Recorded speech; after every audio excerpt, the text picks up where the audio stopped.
Once upon a time, there was a mama bat, a dada bat, a grandma bat, and a grandpa bat. There was a tree, and it had fire-breathing powers.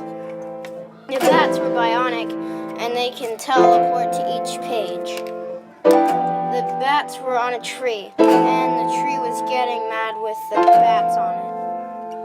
The tree used its breath on the bats.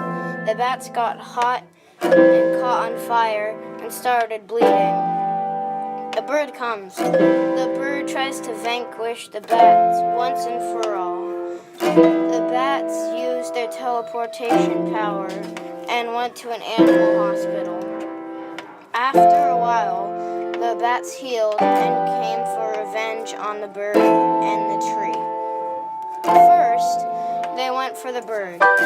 Since there was 4 of them and they could teleport, and they were the same strength as the bird, they easily took care of the bird.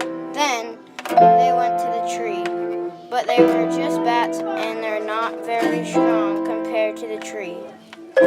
All the bats were able to do after 3 hours is knock the tree out, but they did hang upside down and rest on the tree after almost catching on fire again. Later, the tree woke up, and the battle began again. A new bird came, and the bats forgot to use their power, and the bird smacked the bats down with its wing.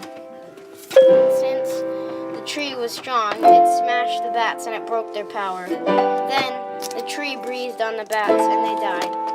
The kid bat was devastated. He went to live with his uncle and aunt and cousins. Later, the remaining bat family set out to kill the bird and the tree. They traveled through forests and they could hear the bat kingdom scream from miles away. The tree went to the king tree and asked him if he could summon the trees to make a tree army. The king tree said yes, and the tree army set out. Meanwhile, the bat king granted the bats a bat army. Then, the armies collided, and the great battle began. In the end, the trees owned the bats, and there was a huge celebration in the tree kingdom. Although the bat king was still alive and found a bigger, better bat army with stronger bats. But for now, everything was peaceful. The end.